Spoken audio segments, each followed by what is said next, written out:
I remember the exact weight of the chains when they dragged me aboard the transport. 14 kilograms of blessed iron, cold enough that the metal burned against my wrists where the shackles had already rubbed the skin raw and weeping. The cargo hold stank of unwashed bodies and fierce sweat.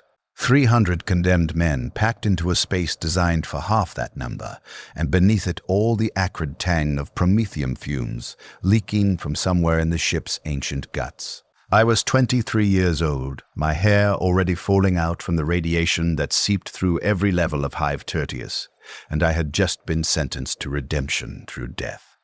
They called it the Penal Legion.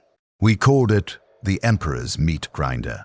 I called it a delayed execution, and I was certain I would be dead within a week.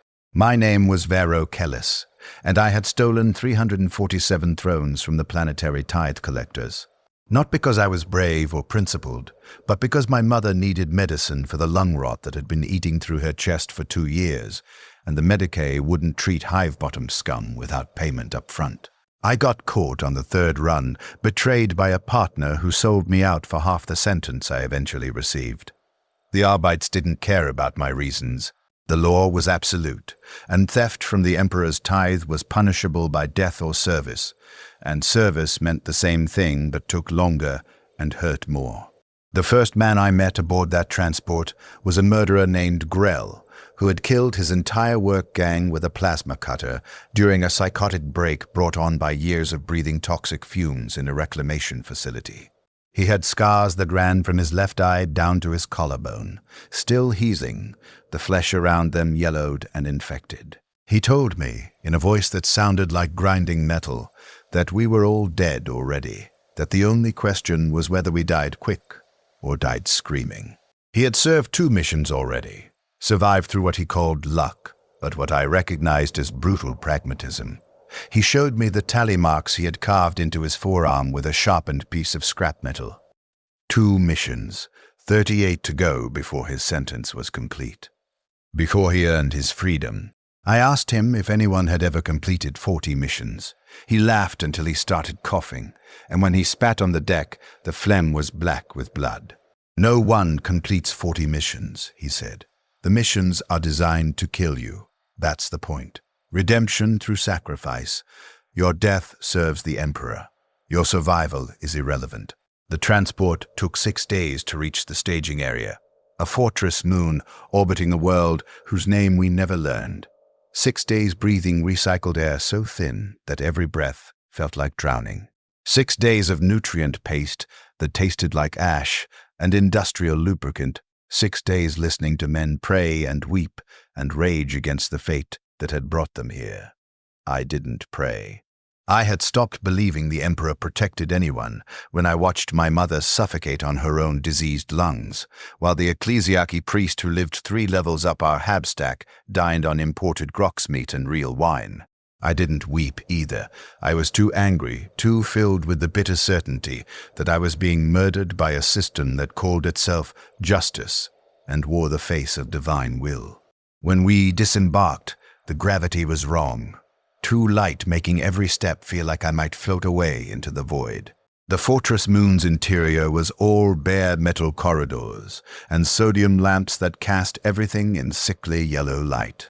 They processed us like cargo, stripping away our prison clothes and replacing them with combat fatigues that smelled of the previous wearer's death.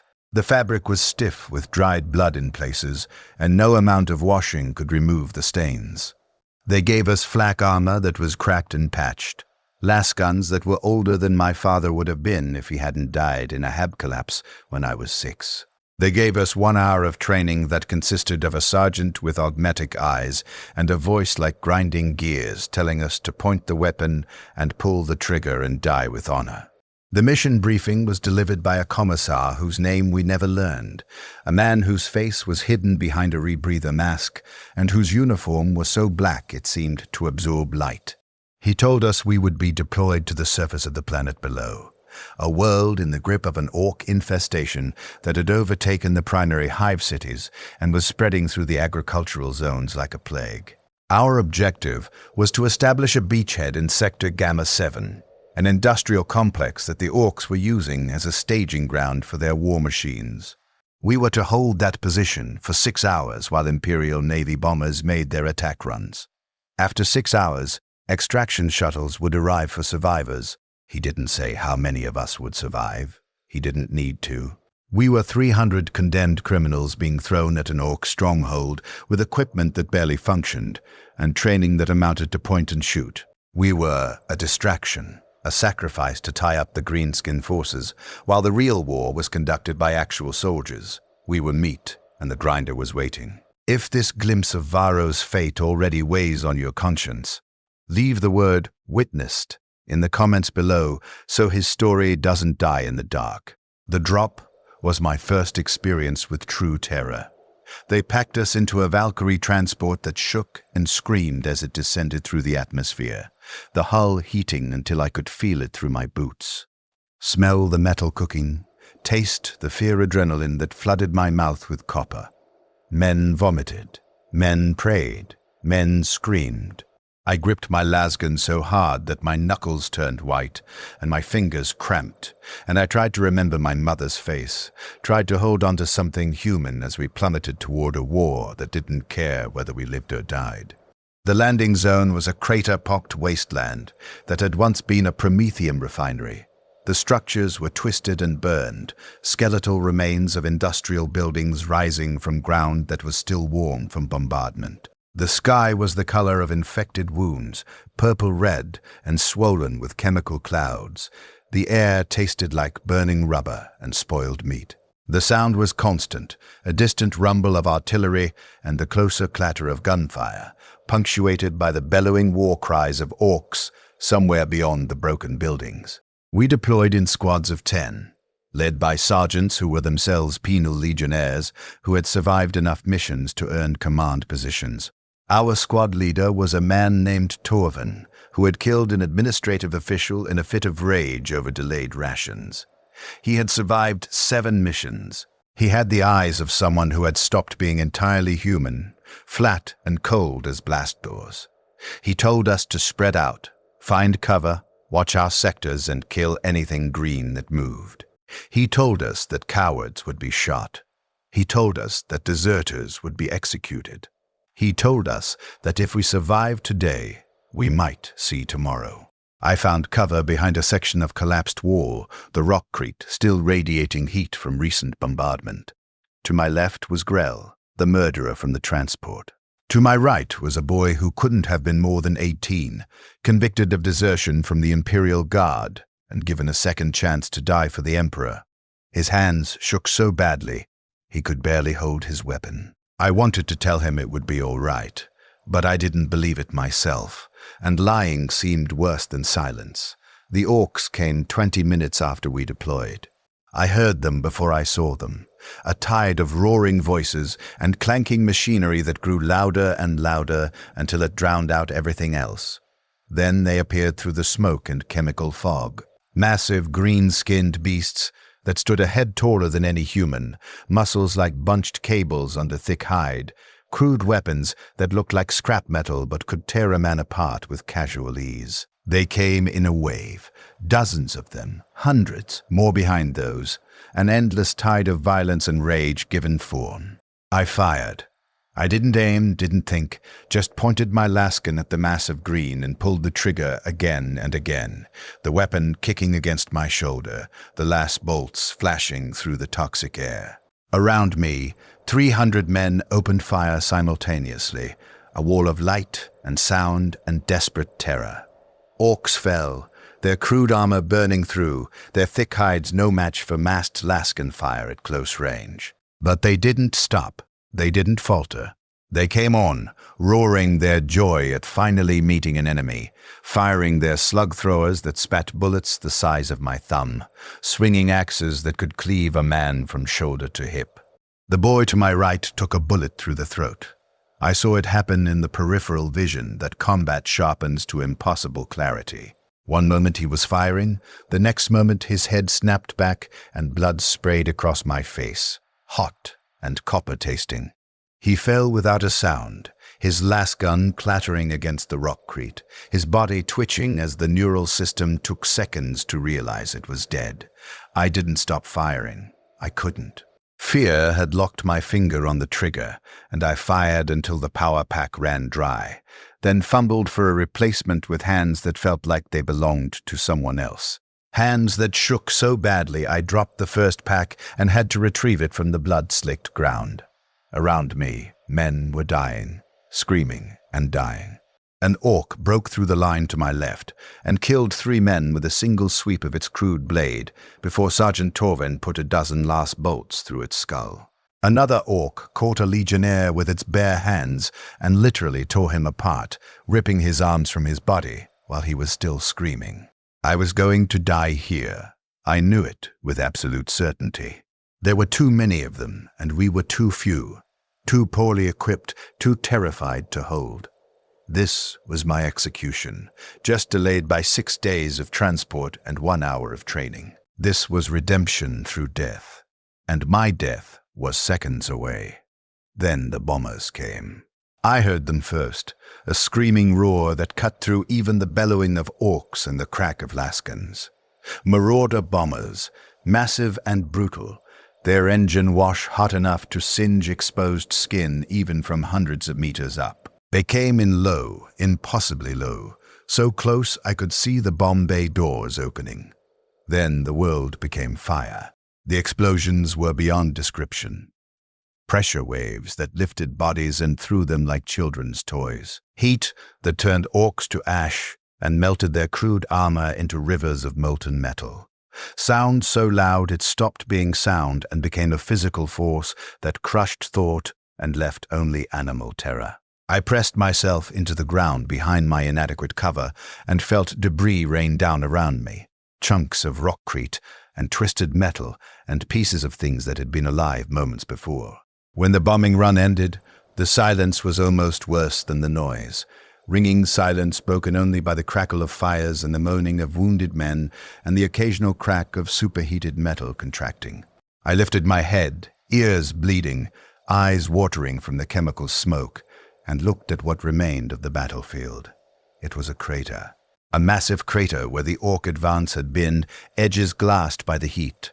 The bottom still glowing cherry red. Bodies everywhere, human and xenos mixed together, burned and broken and barely recognizable as having once been living things. Of our squad of 10, 5 remained. Grell had survived, crouched behind his cover with his lascan still pointed at the enemy, his face a mask of soot and blood. Sergeant Torven had survived, already on his feet, already barking orders to reform the line. 2 others, whose names I never learned, looking as shocked and terrified as I felt. The commissar's voice crackled over our vox beads. Beachhead established. Hold position for extraction. 5 hours, 37 minutes remaining. 5 hours. I had survived 10 minutes and lost half my squad. 5 hours stretched before me like an eternity, and I knew with sick certainty that the orcs would come again. They always came again. That's what orcs did. They fought until they were dead, and there were always more of them, always another wave, another assault, another opportunity for them to kill and kill and kill, until nothing remained. I had survived my first contact with the enemy through cowardice, pressing myself so deep into cover that I could barely fire back. Surviving not through skill or courage, but through naked terror and the random chance that kept bullets and blades away from my specific patch of ground. I was alive when better men were dead, when braver men had stood and fought and died for it. I was a thief who had stolen from the tithe, a coward who had hidden while others bled, and I was alive. The orcs came again 40 minutes later. Another wave, this one smaller but more cautious, using the cover of the ruined buildings, firing their crude weapons from concealment before charging. We held them because we had no choice, because desertion meant execution, and surrender meant being torn apart by creatures that found human suffering amusing. I killed 3 orcs that assault, actually saw them fall from my last bolts, felt something dark and terrible surge in my chest when they died. Not pride, not satisfaction, just a grim acknowledgement that their death meant my survival, at least for another few minutes. The extraction came exactly 6 hours after deployment. Valkyries screaming down through the toxic atmosphere, their door gunners laying down covering fire, while we scrambled aboard, dragging wounded and leaving dead. I climbed into that transport with hands that were cramped from gripping my lascan, with ears that rang so loud I couldn't hear the engines, with the taste of blood and ash coating my mouth and throat. 214 of us had survived. 86 had died in 6 hours, torn apart by Xenos, or immolated by our own bombers, or simply having their luck run out in the random lottery of violence. Sergeant Torvin counted us as we lifted off, his flat, dead eyes moving across each face. When he reached me, he paused, just for a moment, and I saw something that might have been recognition. "You survived," that look said. "You hid like a rat and you survived. Good. Do it again." That was mission 1. 1 of 40. I had 39 more missions before my sentence was complete, before I earned my freedom, before I could return to whatever was left of my life. Grell had been right. No one completed 40 missions. The mathematics of it were impossible. If each mission killed even 30% of the force, the odds of surviving 40 missions were effectively 0. But I had survived 1. Against all probability, through cowardice and luck and the random chance that had placed me behind cover that held and kept me out of the worst of the killing, I had survived. I didn't feel redeemed. I felt like I had just been given another week to wait for my execution. The Fortress Moon became my entire world between missions. They gave us 10 days before mission 2, 10 days to recover from wounds and trauma that couldn't really heal in 10 days or 10 years. The medical facilities were bare minimum, servitors with crude surgical tools, treating the worst injuries while everyone else was expected to function through pain and damage. I had burns on my hands from where I had grabbed superheated metal during the retreat, radiation poisoning from the promethium fires that made my hair fall out in clumps and my stomach cramp with constant nausea, and a ringing in my ears that never entirely stopped. They fed us corpse starch and recycled water, housed us in barracks that were barely warmer than the void outside, and gave us no information about the war we were fighting beyond our specific missions. We weren't trusted with strategic information. We weren't trusted with anything. We were criminals, sentenced to death with a tiny chance of survival attached, and the system that controlled us was designed around the assumption that we would all be dead long before we could cause problems. I spent those 10 days trying not to think about my mother, trying not to calculate how long she had survived after my arrest, trying not to imagine her final moments, alone in our HAB unit because I wasn't there, suffocating slowly while the lung rot consumed her from inside. I had stolen for her. I had been caught for her. I was dying for her, in a way, dying mission by mission in service to an imperium that had let her rot while priests grew fat on tithes. Grell found me on the 8th day, sitting in the barracks with my back against the cold metal wall, staring at nothing. He had survived mission 2, which made him 3 missions down with 37 to go. He had new scars, burn marks across his bald scalp where a near miss from an orc weapon had cooked the skin. He sat down beside me without invitation and pulled out a battered data slate that he had somehow acquired. "You know what the statistics are?" he asked, his grinding metal voice quieter than usual. I hacked into the Legion records, wanted to know what we're actually up against. I didn't answer, but he continued anyway. The average Penal Legionnaire survives 1.3 missions before being killed in action. The median is 1 mission. You survived 1, you're already beating the odds. Of everyone who has ever been sentenced to 40 missions of redemption, across this entire sector, across 500 years of records, you know how many completed the sentence? I finally looked at him. His eyes were different than they had been on the transport.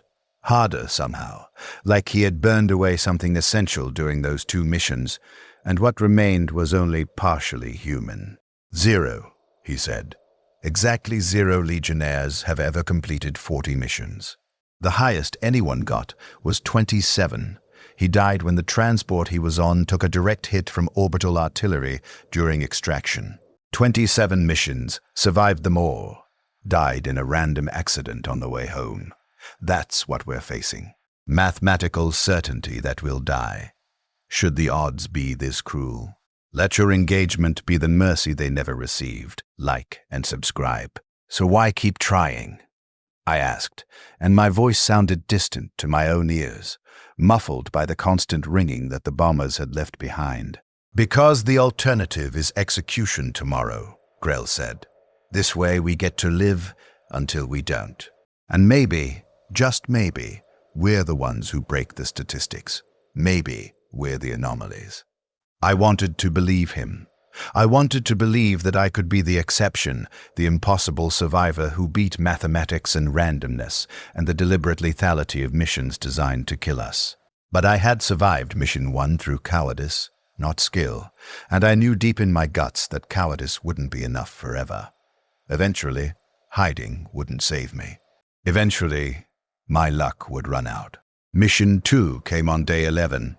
They loaded us back into the transports, gave us the same barely functional equipment, and sent us to a different hell. This time, it was a space hulk, a massive derelict ship that had drifted into the system and was infested with gen stealers. Our objective was to plant melter charges at 6 structural points while Imperial Navy vessels provided covering fire.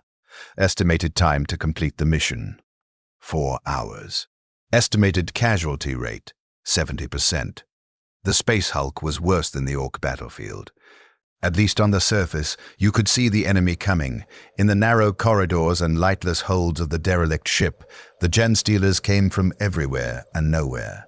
They moved through ventilation shafts and crawl spaces that no human could fit through, their 4 arms ending in claws that could punch through flak armor like it was paper. They were fast, impossibly fast, and they were silent until they were on top of you, and then the screaming started. I survived Mission 2 by running. When the gen stealers hit our squad, I ran. I didn't fight, didn't try to hold the line, didn't wait for orders. I just ran through the twisting corridors with my lasgun forgotten in my hands. Ran until my lungs burned and my legs cramped.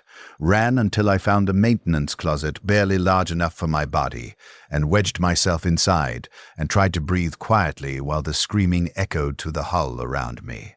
I stayed there for 3 hours, cramped and terrified, and certain that every sound was a gen stealer about to tear the door open and rip me apart. The melter charges detonated on schedule. The space hulk began breaking up, structural integrity failing, sections separating and tumbling away into the void. I felt the ship lurch and heard metal groaning, and I knew that if I stayed in my hiding place, I would die when that section of hull breached. So I ran again, through corridors that were tilting and shifting. Past bodies of legionnaires who had died fighting, past gen stealers that were fleeing the same destruction I was fleeing, running toward the extraction point that I hoped still existed. I made it. I don't know how, don't understand the series of random chances that kept me ahead of the collapsing ship and away from the gen stealers and moving in the right direction. But I made it to the extraction point with 4 minutes to spare before the Valkyries pulled out. And I climbed aboard covered in grime and sweat and shame. 112 legionnaires survived Mission 2. 102 had died in 4 hours, torn apart in the dark or lost when hull sections breached or simply disappeared into the twisting bowels of the space hulk and never seen again. I had survived through cowardice again, hiding while others fought and died. And I could see it in the eyes of the other survivors. Could see them calculating the same mathematics I was calculating. How many more missions until my cowardice failed me? How long could I keep running before there was nowhere left to run to? Grell didn't make it back from Mission 2. I never learned how he died, never saw his body, just noticed his absence during the count and felt something cold settle in my chest. 2 missions down, he had said. 38 to go. He had beaten the average, survived longer than most. He had been wrong about being the exception. I was 3 missions down with 37 to go, and I was still alive through nothing but fear and luck. Mission 3 was an urban assault, clearing a hive city that had fallen to a chaos cult. Mission 4 was void combat, boarding action against a heretic cruiser. Mission 5 was underwater demolition, destroying xenostructures on a water world while things moved in the dark beneath us. Mission 6 was another drop assault, this time against Tau fortifications.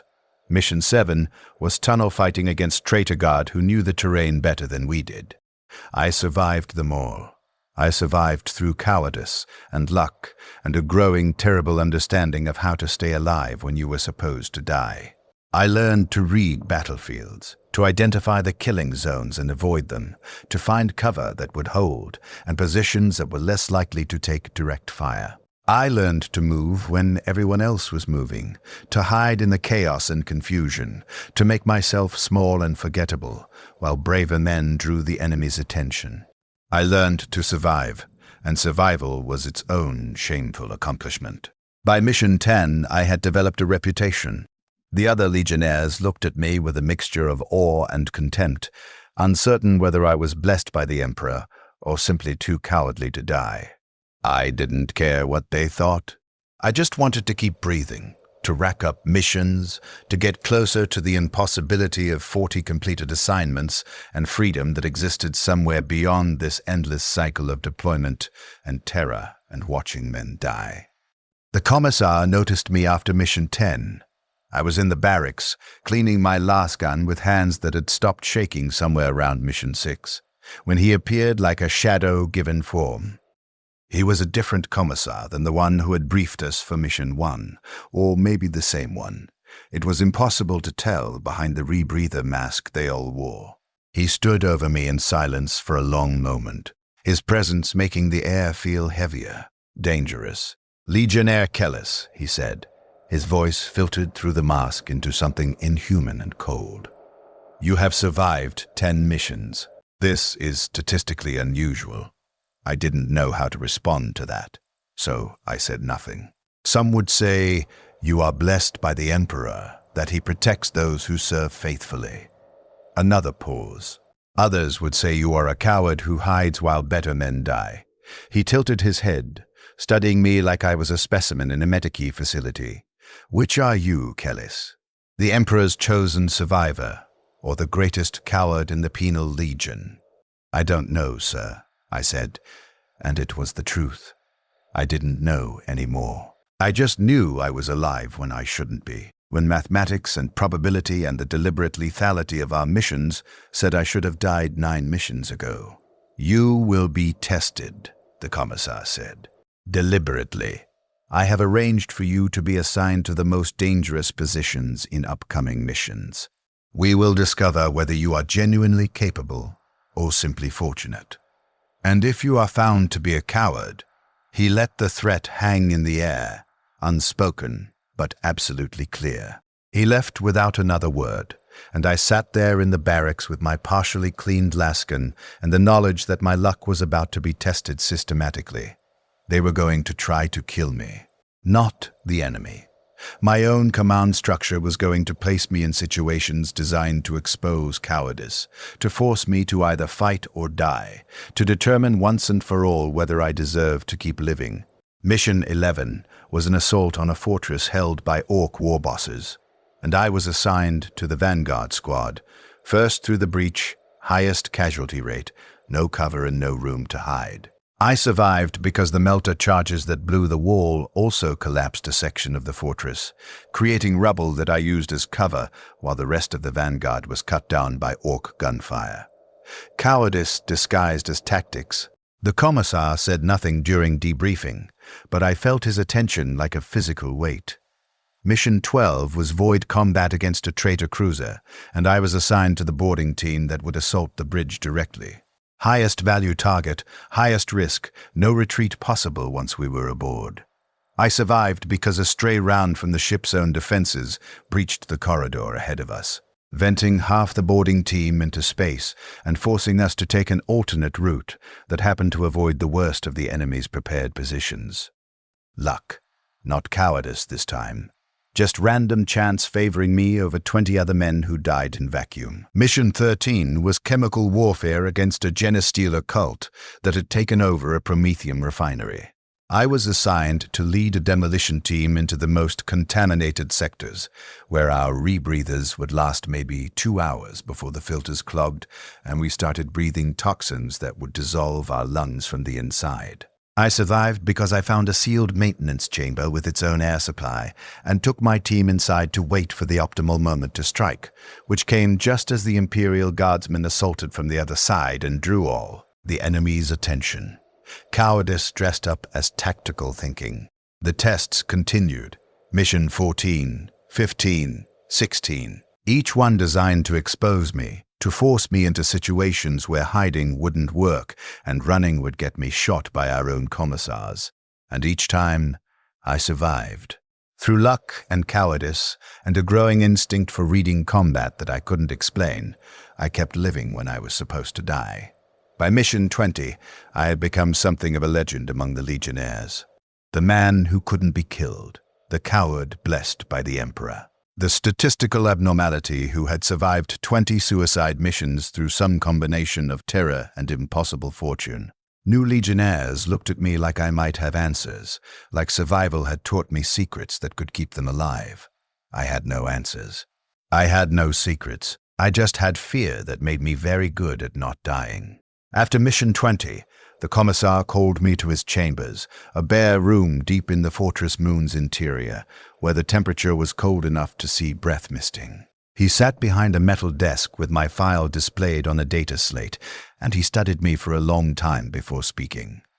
Legionnaire Kellis, 20 missions completed, 20 of 40. You are now the longest surviving Penal Legionnaire in this facility's operational history. The previous record was 16 missions. I waited. There was nothing I could say that wouldn't sound like excuse or boast, and either would likely get me executed. Command has requested a psychological evaluation to determine how you have achieved this survival rate. You will report to Medicae Section 7 Gamma tomorrow at 0600 hours. You will answer all questions truthfully. Failure to comply will result in immediate execution. Dismissed. The psychological evaluation took 4 hours and consisted of a Medicae servitor asking me hundreds of questions while machines measured my responses. How did you feel during your first combat? What tactics did you employ to survive? Do you feel remorse for the deaths of fellow Legionnaires? Do you believe the Emperor protects you specifically? Have you made pacts with entities that promise survival? Are you aware of chaos corruption in your thoughts? I answered truthfully because lying to a machine seemed pointless, and because I genuinely had no explanation for my survival beyond fear and luck. I told them I was terrified during every mission, that I looked for cover and avoided direct confrontation whenever possible, that I felt guilty for surviving when better men died, but not guilty enough to stop trying to survive. I told them I didn't believe the Emperor protected me specifically because I didn't believe the Emperor protected anyone at all, but that I had learned to read battlefields through experience and instinct. I told them I had made no pacts with chaos entities, felt no corruption in my thoughts, desired nothing more than to complete my sentence and return to something resembling a normal life. The results came back 3 days later. The Medicae assessors determined that I possessed no exceptional physical abilities, no psychic talents, no evidence of chaos taint or Xeno's influence. I was, by all measurable standards, a completely average human with slightly above-average intelligence and massively above-average fear response. My survival was attributed to extreme risk aversion behavior combined with statistically improbable fortune. In other words, I was just lucky and terrified.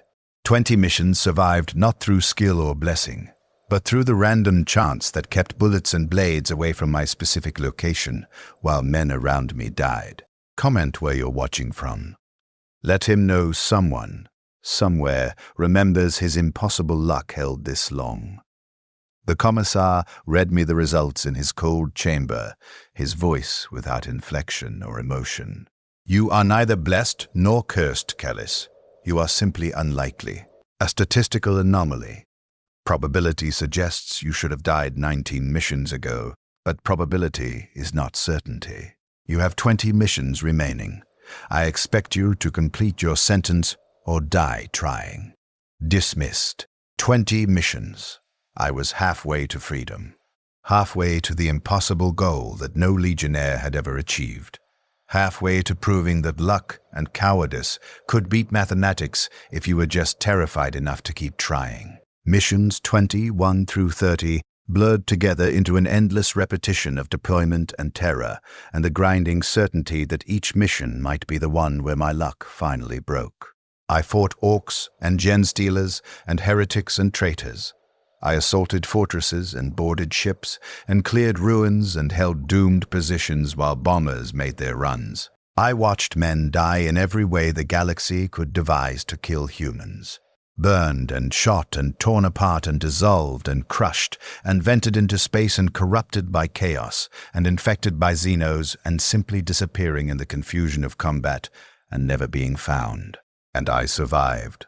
Mission after mission after impossible mission, I kept surviving. By mission 25, I had been assigned my own squad to lead, other Legionnaires who thought proximity to my luck might improve their own chances. It didn't. They died at the same rate as everyone else, while I kept living, kept accumulating missions, kept moving toward 40 with mechanical persistence. By mission 30, I had stopped feeling entirely human. The fear was still there, constant and acid-sharp, but it had become background noise rather than overwhelming terror. I functioned through it the way others functioned through hunger or pain, just another physical sensation to acknowledge and work around. I had learned to read combat so instinctively that I moved before I consciously recognized danger, dropping into cover before I heard the incoming fire, moving away from positions seconds before they were hit. Luck, the Medicaid assessors said, just improbable luck. But it felt like something else, something darker. Like I had made a bargain I didn't remember making, traded something essential for survival. And the cost wouldn't come due until I thought I was safe. The fortress moon had become my entire existence. I couldn't remember clearly what life had been like before the Penal Legion, before the endless cycle of missions and recovery and missions again. My mother's face had faded from memory, just a vague impression of warmth and care that might have been real or might have been something I invented. The crime I had committed, the theft that had sentenced me to this, seemed abstract and distant, something that had happened to a different person in a different life. I was Legionnaire Kellis now, serial number 4477, Gamma, Tertius. 30 missions completed, 10 remaining. The impossible survivor.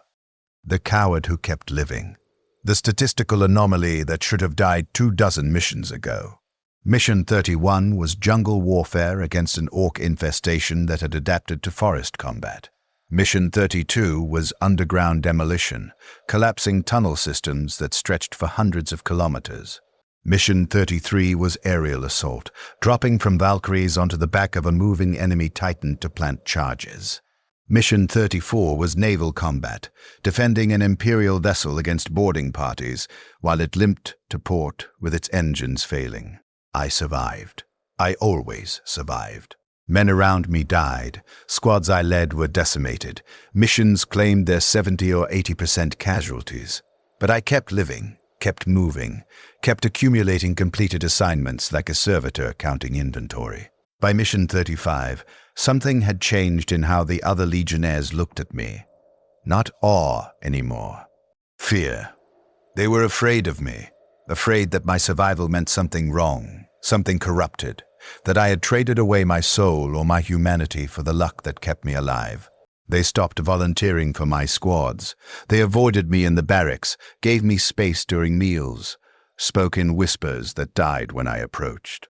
I didn't blame them. I was beginning to fear myself, beginning to wonder if they were right, if something fundamental had broken in me or been taken from me, if my survival was being purchased with currency I didn't understand.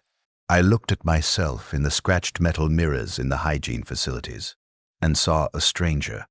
Thin to the point of emaciation, skull visible beneath skin that was pale from years without real sunlight, eyes that were flat and dead like Sergeant Torvin's had been during Mission 1. I looked like the ghosts that haunted battlefield ruins. I looked like I had died already and just hadn't noticed yet. Mission 36 was orbital assault against a heretic stronghold built into an asteroid. Mission 37 was biological warfare, fighting through plague zones where the air itself was infectious and our suits had to be burned after extraction. Mission 38 was siege combat, holding a position for 3 days while supply lines were re-established. Mission 39 was naval boarding action again, this time against a chaos cruiser where the corridors themselves had been twisted by warp influence into geometries that hurt to perceive. I survived. Against all probability, against all mathematics, against all sense and reason, I survived. 39 missions completed. 1 remaining. 1 more deployment. 1 more hell. 1 more impossibility between me and freedom that I could barely remember wanting anymore. The night before Mission 40, I couldn't sleep.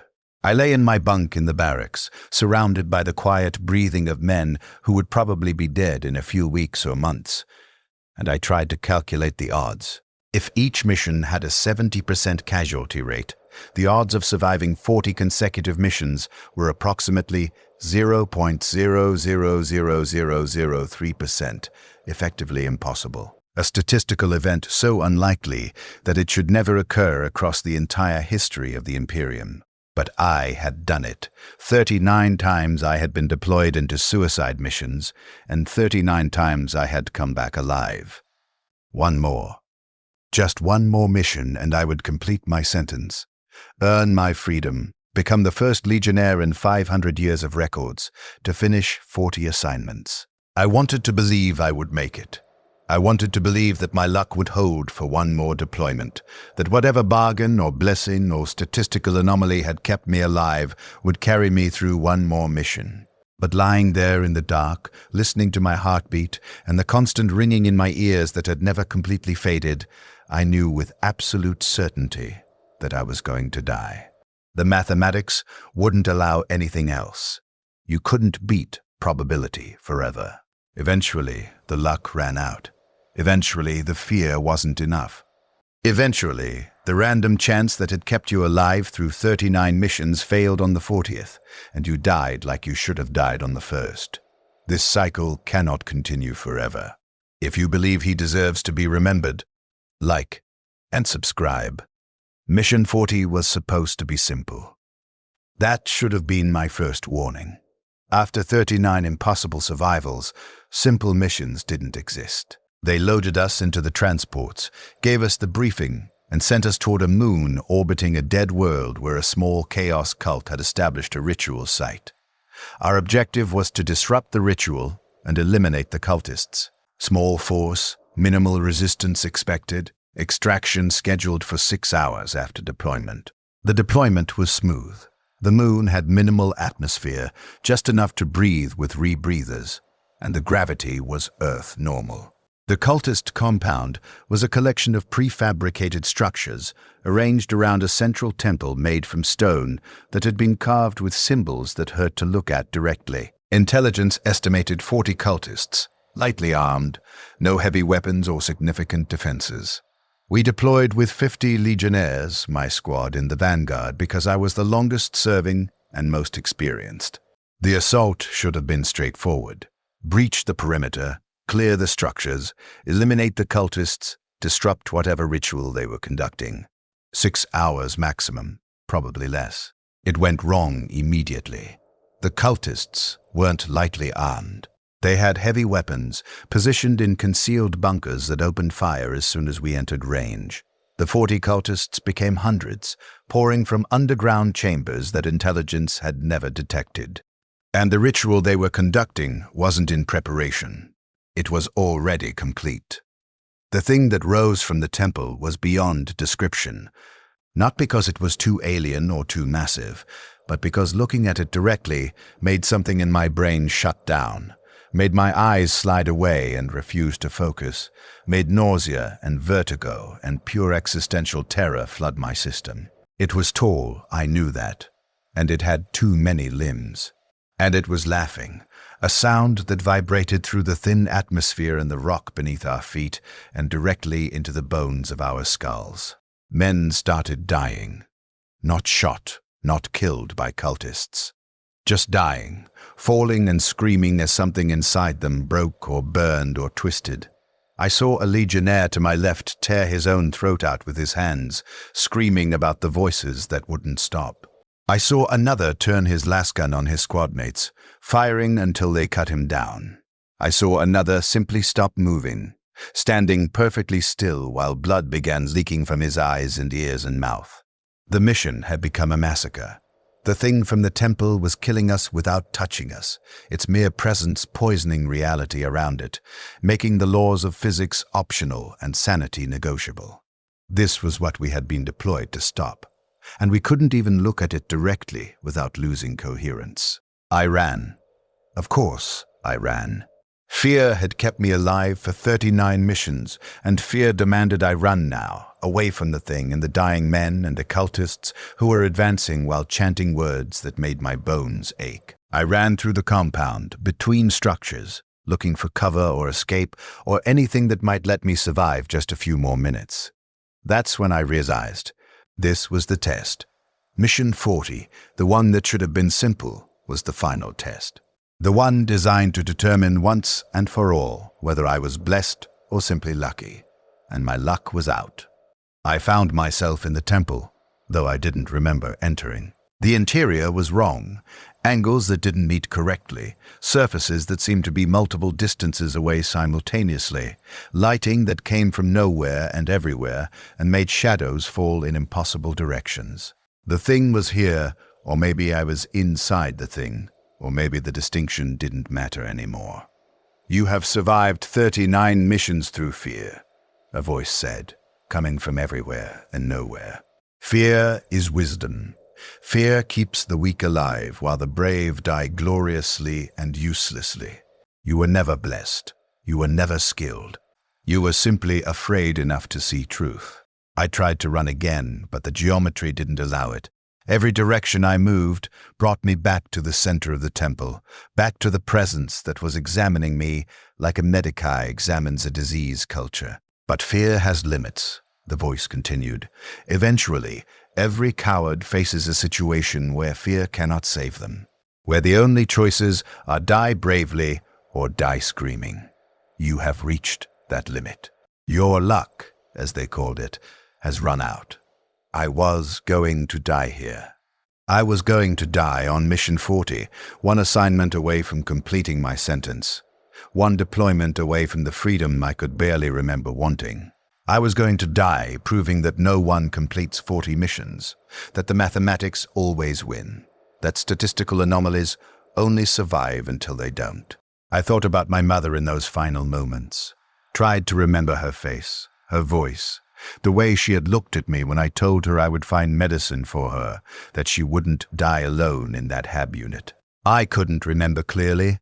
The memory had faded too much, worn away by 39 missions of terror and survival.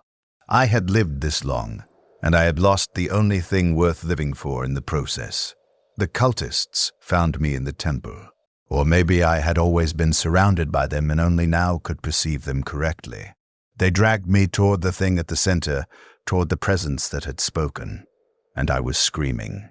Not words, not pleas, just animal terror given voice, the fear that had kept me alive failing to save me now. I died screaming. I should have died 39 missions earlier, on that first deployment against the orcs, hiding behind cover while braver men fought. I should have died at any of the 38 impossible survivals that followed. I should have died 1,000 times, and I finally did, on Mission 40, proving that luck always runs out, and cowards always die, and the mathematics of suicide missions never lie. The last thing I saw was the Commissar's rebreather mask, watching from outside the temple as the cultists tore me apart, watching and marking something on his data slate, recording that Legionnaire Kellis, serial number 4477, Gamma.